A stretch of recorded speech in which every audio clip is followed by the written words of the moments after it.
एक शांत शाम थी। हवाओं में हल्का ठंडा झोंका चल रहा था और हवेली के आंगन में सन्नाटा पसरा हुआ था। पर इस सन्नाटे के बीच अहाना और अर्जुन के बीच चल रही बहस का तूफान हर चीज को अपने घेरे में ले रहा था। बातें इतनी बढ़ गई थीं कि अहाना ने गुस्से में कहा, अब मैं इस घर में एक पल भी नहीं रह सकती। अर्जुन, जो पहले हमेशा उसे मनाया करता था, आज खामोश था। उसकी आंखों में गुस्सा था, अहाना की बातों में दर्द। और फिर अर्जुन ने वह शब्द कह दिए जो सब कुछ बदल देंगे। अहाना, अब हमारा कोई रिश्ता नहीं बचा, तुम जा सकती हो। घरों में सन्नाटा छा गया। लोग बस देखते रह गए। अहाना की आंखों से आंसू झरने लगे, लेकिन उसने खुद को रोक लिया। वह चुपचाप दुर्गा देवी के कमरे की ओर बढ़ी। हर कदम पर उसके दिल में सवाल उठ रहे थे, क्या मैं सही कर रही हूँ? क्या मेरे बिना इस घर में सब ठीक रहेगा? धीरे धीरे कमरे में पहुंचकर उसने कहा, माँ, अब मेरा यहाँ कोई हक नहीं रहा। अर्जुन ने रिश्ता तोड़ दिया है, मैं अब इस घर में नहीं रह सकती। दुर्गा देवी ने कांपते हाथों से अहाना का चेहरा थामा और बोली, बेटा, रिश्ता सिर्फ एक कागज पर लिखा नाम नहीं होता। तू मेरी बहू ही नहीं, मेरी बेटी है। इस घर से तू ऐसे नहीं जा सकती। लेकिन अहाना ने सिर झुका लिया। माँ, मैं यहाँ रहकर अपनी बेइज्जती नहीं कर सकती। अब इस घर से मेरा रिश्ता खत्म। उसने अपने आंसू पोंछे, बैग उठाया और बाहर जाने के लिए कदम बढ़ाया। लेकिन किसे पता था कि इस कदम का असर पूरे घर की जिंदगी पर भारी पड़ने वाला है। जैसे ही अहाना दरवाजे की ओर बढ़ी, पीछे से एक चीख सुनाई दी। अहाना पलटी और देखा दुर्गा देवी जमीन पर गिर चुकी थीं। सारे लोग दौड़ पड़े। अर्जुन ने अपनी माँ को संभाला और चिल्लाया, माँ, आंखें खोलिए, माँ। लेकिन दुर्गा देवी बेहोश थीं। उनका चेहरा सफेद और दिल की धड़कनें धीमी हो रही थीं। घर की हवा जैसे थम गई हो। तुरंत ही सबको हॉस्पिटल ले जाया गया। ऑक्सीजन मास्क, मॉनिटर की बीपिंग, डॉक्टर और नर्स की दौड़भाग को हर जगह तनाव और डर की भरमार थी। अर्जुन की आंखों से आंसू नहीं रुक रहे थे। उसी समय वहां पहुंची अहाना। वह चुपचाप अर्जुन के पीछे खड़ी थी। उसका दिल बुरी तरह बेचैन था। क्या मेरी वजह से माँ ये सब सह रही हैं? यह सवाल उसके मन में बार बार घूम रहा था। अहाना आईसीयू के शीशे के पास गई। भीतर दुर्गा देवी मशीनों से जुड़ी हुई जिंदगी से लड़ रही थी। अहाना की आंखों से बहते आंसू शीशे पर गिर रहे थे। रात बीत गई। सुबह हुई। डॉक्टर ने धीरे से कहा, अब स्थिति स्थिर है, लेकिन उन्हें अपने किसी करीबी की जरूरत है। अहाना तुरंत उनकी ओर बढ़ी। दुर्गा देवी ने धीरे से आंखें खोली और कहा, अहाना, तू चली गई तो मैं जी नहीं पाऊंगी। तूने हमें जीना सिखाया है, अब तू हमें छोड़कर नहीं जा सकती। अहाना रोते हुए उनके पास बैठ गई और उनका हाथ थाम लिया। माँ, मैं कहीं नहीं जाऊंगी। जब तक आप ठीक नहीं हो जाती, मैं यहीं रहूंगी। धीरे धीरे दुर्गा देवी की तबीयत सुधरने लगी। लेकिन अहाना का दिल अभी भी टूटा हुआ था। उसने अर्जुन से साफ कह दिया, मैं सिर्फ माँ के लिए इस घर में रहूंगी, अर्जुन के लिए नहीं। अर्जुन बस चुप खड़ा रह गया। उसकी आंखों में पछतावा था।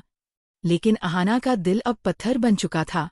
अब सवाल ये है कि क्या अहाना और अर्जुन के बीच की ये दूरी हमेशा के लिए कायम रहेगी या माँ की मोहब्बत दोनों को फिर से जोड़ देगी। हवेली में सब कुछ सामान्य लग रहा था, लेकिन आंगन के कोनों में कुछ सायास अंधेरा घिरा हुआ था।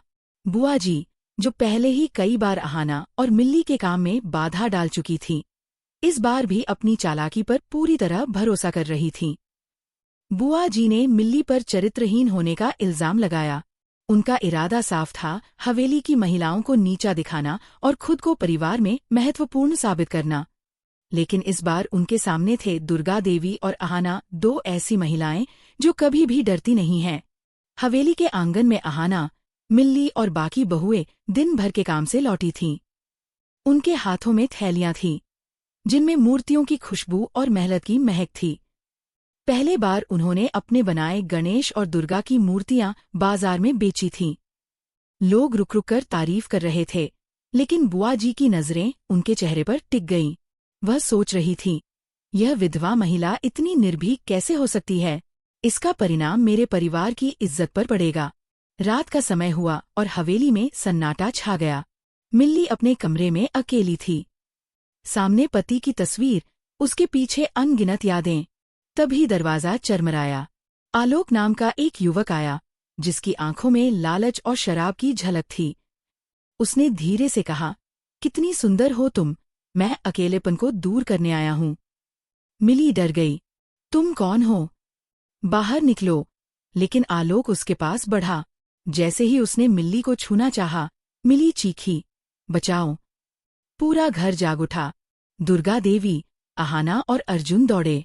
मिल्ली कांपती हुई अपनी माँ दुर्गा देवी से लिपट गई। आलोक वहां मौजूद नहीं था। बुआ जी ने फिर मौका भुनाया। वह चुपचाप मुस्कुराई, सोच रही थी कि उनका ड्रामा सफल हो जाएगा। लेकिन आहाना और अर्जुन ने सब कुछ देख लिया। अर्जुन ने कड़क आवाज में कहा, रुको, अब सच्चाई सामने आएगी। अर्जुन ने सबके सामने बताया कि आलोक उनके ऑफिस में काम करता है। उसने खुद स्वीकार किया कि बुआ जी ने उसे भेजा था ताकि मिल्ली को बदनाम किया जा सके। सभी चौंक गए। बुआ जी के चेहरे पर डर और शर्म झलकने लगी।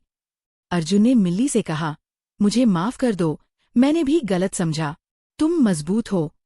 अगली सुबह हवेली में नई हवा चली। नकारात्मकता का साया हटा। मिल्ली ने फिर से मिट्टी उठाई और नए सिरे से मूर्तियां बनाईं।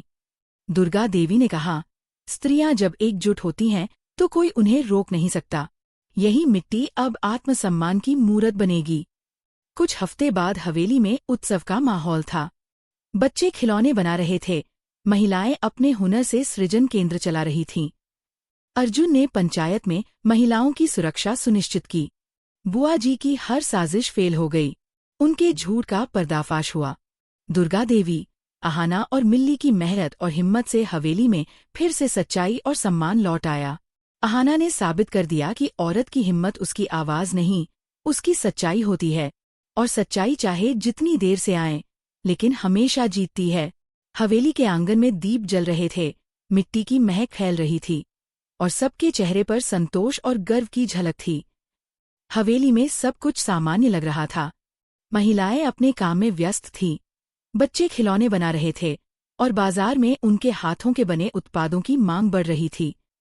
लेकिन हवेली के कुछ पुराने समर्थक और बुरा सोच रखने वाले लोग इस सफलता को बर्दाश्त नहीं कर पा रहे थे।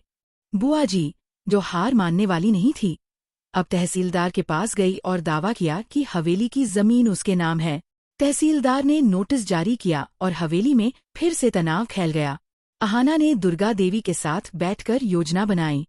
उसने कहा, माँ, अब समय है सच का सामना करने का।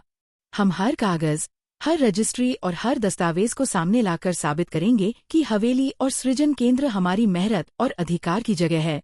दुर्गा देवी मुस्कुराईं और बोली, बेटी, सच्चाई का साथ देने वाला डर से नहीं, हिम्मत से लड़ता है। हम तैयार हैं।